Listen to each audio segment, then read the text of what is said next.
Well, thank you very much, Andy, and we're going to send him to Congress next Tuesday.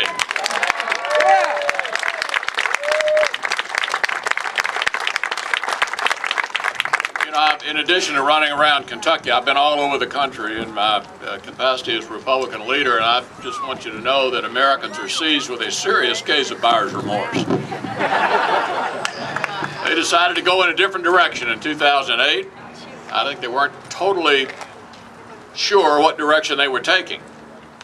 But now we've had an opportunity for 2 long years to be perfectly sure of the direction that was chosen.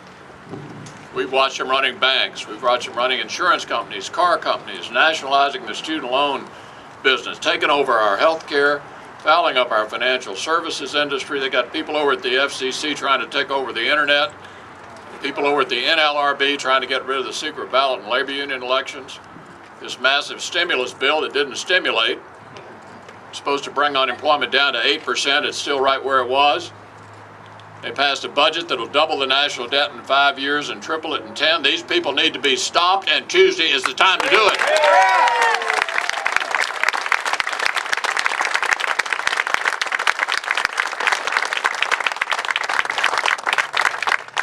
I'm accompanied today by my roommate. I did want to make sure you noticed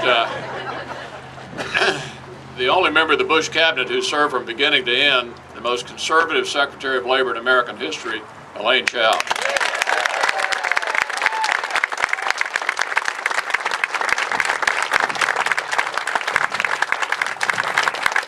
And I'm not going to mention everybody running for office today, but I can't tell you how important it is that Alice Forkey Kerr come back to the state Senate.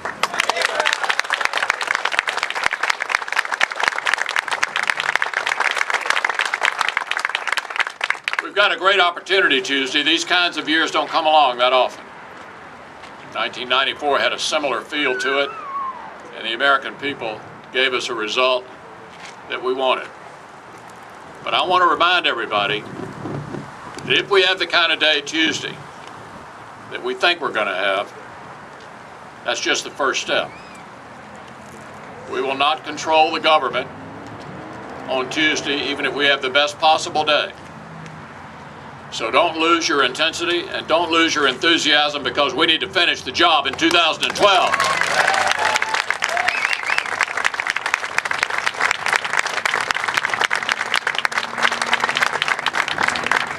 Let me give you a quick swing around the country before turning to the main man today.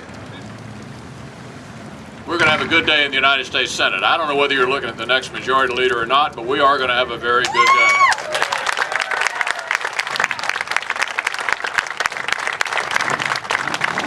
We're going to hold the 5 seats that we currently have where there are retirements in Florida, in Missouri, in Ohio, in New Hampshire, and of course, here in the Commonwealth of Kentucky.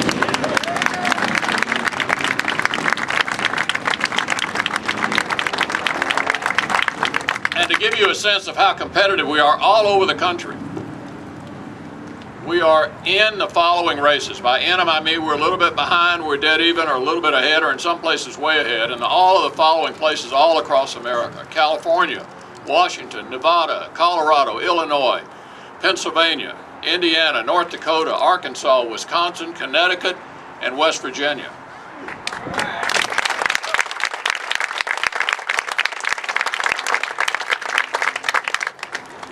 We'd have to win 10 of those 12 to get the majority. But I want to remind you something. Several of you are political junkies.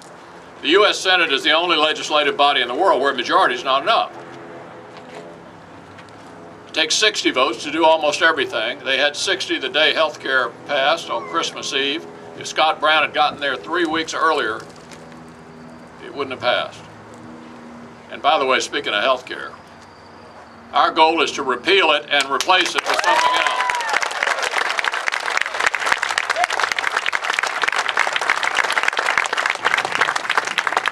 It's been a few years since I went to law school at UK, but I can tell you we got enough lawyers in the Senate. We need another doctor, and Rand Paul is the guy to do that.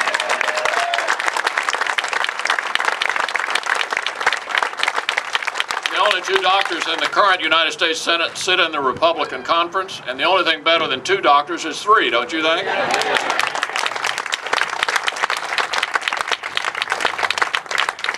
And we're going to have some new faces this year, and I think the most important new face is Dr. Rand Paul. I've said to him, and I've said to all of you, and I'll say it again, all Senate races are important, but one Senate race is more important than any of the rest of them.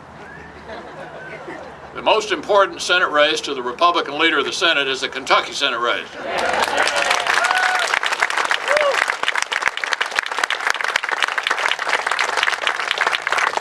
We couldn't have a more intelligent, more principled, more effective candidate than your next United States Senator, Dr. Rand Paul.